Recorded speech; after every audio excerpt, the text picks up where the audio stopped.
తాకట్లో ఉన్న మీ బంగారాన్ని విడిపించి ఆ రోజు ఆన్లైన్ రేటుకి కొంటాం. Sharma gold company.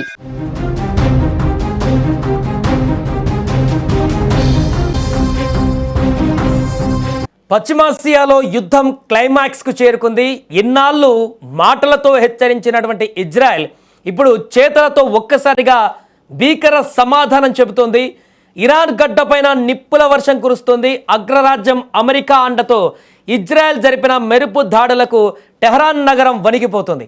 ఇది కేవలం దాడి కాదు, ఇరాన్ అహంకారాన్ని అణిచివేసేందుకు ఇజ్రాయెల్ రచిస్తున్నటువంటి మరణ శాసనంలా కనిపిస్తుంది. ఎందుకంటే ఒకేసారి 5,000 బాంబులతో ఇప్పుడు విరుచుకుపడబోతుంది. ఇరాన్ పైన ఇజ్రాయెల్ ఊహించని రీతిలో విరుచుకుపడింది.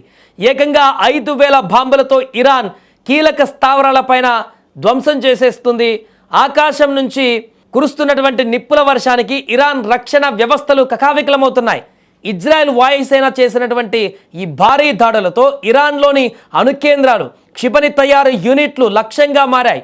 ఒక మాటలో చెప్పాలంటే ఇరాన్ భూభాగం పైన ఇజ్రాయెల్ ప్రళయాన్ని సృష్టిస్తోంది.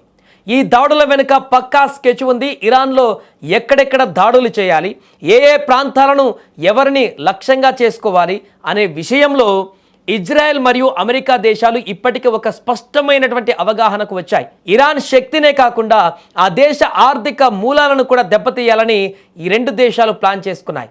అంటే యుద్ధం కేవలం సరిహద్దులకే పరిమితం కాకుండా ఇరాన్ లోపలి వరకు చొచ్చుకు వెళ్ళి దెబ్బ కొట్టడమే వీరి యొక్క ప్రధాన ఉద్దేశం. అయితే ఇది ఒక్క రోజుతో ముగిసేటువంటిది కాదు. ఈ ఆపరేషన్ కనీసం మరో 2 వారాల పాటు నిరంతరాయంగా కొనసాగేటువంటి అవకాశం ఉందని రక్షణ రంగ నిపుణులు విశ్లేషిస్తున్నారు. ఇరాన్ మళ్ళీ కోలుకోలేని విధంగా దెబ్బతీయడమే లక్ష్యంగా ఇజ్రాయెల్ ఈ సుదీర్ఘ పోరాటానికి సిద్ధమైంది. అమెరికా యుద్ధ నౌకలు కూడా మధ్యధరా సముద్రంలో మోహరించడంతో ఇరాన్ వైపు నుంచి వచ్చేటువంటి ప్రతిఘటనను అణిచివేయడానికి సర్వసన్నద్ధంగా ఉన్నాయి. ఏదేమైనా కూడా ఇరాన్ ఇజ్రాయెల్లో ఇప్పుడు కీలక మలుపు తీసుకుందని చెప్పొచ్చు. ఇప్పటి వరకు ఇరాన్ చేస్తున్నటువంటి దాడులను అడ్డుకోవడంతో పాటుగా ఇరాన్లో ఉన్నటువంటి కీలకమైనటువంటి ఆఫీసెస్ని లేకుంటే స్థావరాలని లక్ష్యంగా చేసుకొని దాడులు చేస్తున్నటువంటి ఇజ్రాయెల్ ఇప్పుడు ఏకకాలంలో 5,000 బాంబులతో ఒకేసారి ఇంకొక ఆప్షన్ ఇవ్వకుండా, మరలా అవకాశం రాకుండా ఇరాన్ని పూర్తిగా నేలమట్టం చేసేటువంటి విధంగా దాడులు కొనసాగుతున్నాయి. దీపావళికి ఇక్కడ టపాసులు పేలినట్టుగా మన దేశంలో దీపావళికి గాల్లో ఆకాశంలో ఏ రకంగా టపాసులు పేలుతాయో ఆ రకంగా ఇప్పుడు ఇరాన్లో ఎక్కడా చూసినా కూడా ఈ బాంబుల వర్షం కురిపిస్తున్నటువంటి సందర్భం ఉంది. ఎప్పుడు ఎక్కడి నుంచి ఏ మిసైల్ ఏ డ్రోన్ నుంచి మీద పడి ప్రాణాలు పోతాయేమో అనేటువంటి ఆందోళనతోటి అక్కడ ప్రజలు బిక్కుబిక్కుమంటున్నారు. ఇక ప్రజలకు ఎలాంటి హాని కలగకుండా ప్రధానంగా అక్కడ ఉన్నటువంటి ప్రభుత్వ కార్యాలయాలు లేదా అక్కడ ఉన్నటువంటి ఆర్థిక మూలాలు, ఉన్నతమైనటువంటి ఆఫీసర్స్ని టార్గెట్ చేస్తూ ఇజ్రాయెల్ దాడి చేస్తున్నట్టుగా కనిపిస్తుంది.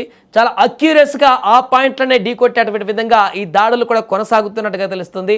ఆల్రెడీ దీనికి సంబంధించి కొన్ని నెలల క్రితం నుంచే ఇజ్రాయెల్ ఆపరేషన్ ఇరాన్లో చేసినట్టుగా కూడా చెప్తున్నారు. అందుకే ఇరాన్లో ఉన్నటువంటి ప్రతి నగరంలో ప్రతి మూలలో ఏది ఎక్కడ ఉందో ఇప్పుడు ఆ మ్యాప్ అంతా కూడా, బ్లూ ప్రింట్ అంతా కూడా ఇజ్రాయెల్ దగ్గర ఉంది. కాబట్టి కరెక్ట్గా ఆ పాయింటెడ్ సెలెక్షన్ చేసి అక్కడ ఈ యొక్క బాంబు దాడులను కొనసాగిస్తుంది ఇజ్రాయెల్. దీంతో ఇక ఈ యుద్ధం ముగింపు దశకు వెళ్ళేటువంటి దిశగా హైడోస్ పెంచేసింది ఇజ్రాయెల్ యుద్ధంలో.